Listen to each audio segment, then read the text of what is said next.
Social media पर boycott Maldives trend कर रहा है। उसके साथ ही लक्षद्वीप भी सोशल मीडिया पर छाया हुआ है। पीएम मोदी के लक्षद्वीप दौरे से मालदीव को मिर्ची क्यों लग रही है? इसका वहां की सियासत और चीन से भी गहरा संबंध है।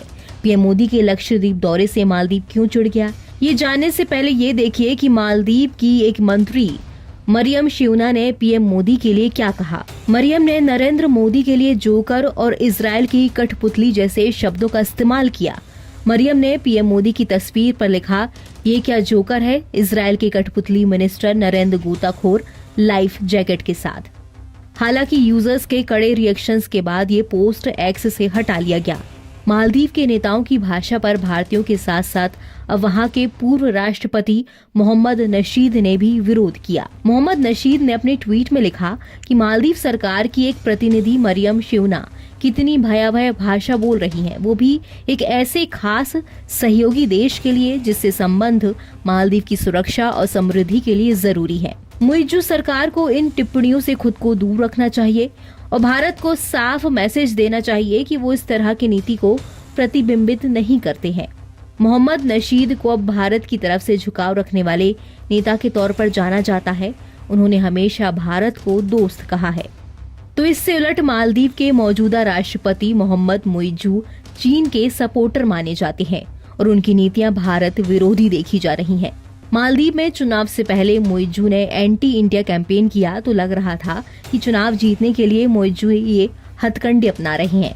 लेकिन मुइज्जू ने भारत से किनारा करने का साफ मैसेज तब दिया जब उन्होंने बतौर मालदीव के राष्ट्रपति तुर्की की यात्रा की, जबकि मालदीव के राष्ट्रपति की पहली विदेश यात्रा आम तौर पर भारत की होती थी। इतना ही नहीं, मुइज्जू ने अपनी दूसरी विदेश यात्रा के लिए चीन को चुना, जिसके बाद से भारत के प्रधानमंत्री की लक्षद्वीप की यात्रा को मालदीव को करारा जवाब देने से जोड़ा गया। भारत के पीएम ने भारत के लोगों से लक्षद्वीप आने की अपील की। नरेंद्र मोदी ने लक्षद्वीप से अपनी तस्वीरें शेयर की और ये बताने की कोशिश की कि हमारे पास भी एक खूबसूरत समुद्री तट है। उन्होंने भारतीयों से लक्षद्वीप घूमने की अपील करते हुए कहा, जो लोग रोमांच को पसंद करते हैं उनके लिए लक्षद्वीप टॉप लिस्ट में होना चाहिए।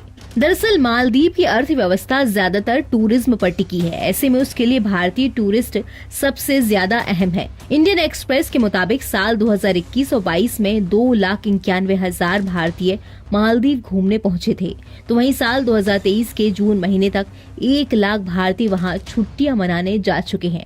ऐसे में मालदीव ये कभी नहीं चाहेगा कि भारतीयों का मालदीव आना बंद हो। इसका उसे बड़ा नुकसान उठाना पड़ सकता है। इसलिए पीएम मोदी के लक्षद्वीप दौरे से मालदीव चिढ़ गया है, क्योंकि इस दौरे से ये तो साफ है कि भारत इंडियंस की पसंद मालदीव को लक्षद्वीप से रिप्लेस करने की सोच रहा है। भारत का लक्षद्वीप मालदीव के नॉर्थ हिस्से पर है, जो उतना ही खूबसूरत और प्राकृतिक सौंदर्य से भरा हुआ है। दरअसल खेल सारा हिंद महासागर का है। भारत के नीचे दक्षिणी दिशा वाला समुद्री हिस्सा हिंद महासागर कहलाता है।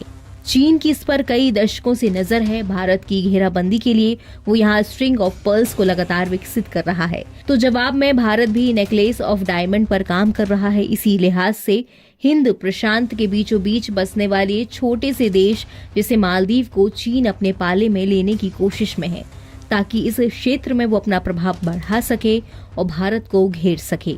तो चीन की तरफ झुकाव रखने वाली मालदीव की इस वर्तमान सरकार को भारत ने भी एक मैसेज दे दिया कि अगर भारतीय मालदीव आना छोड़ दें तो मालदीव का क्या होगा, क्योंकि हमारे पास भी खुद का एक खूबसूरत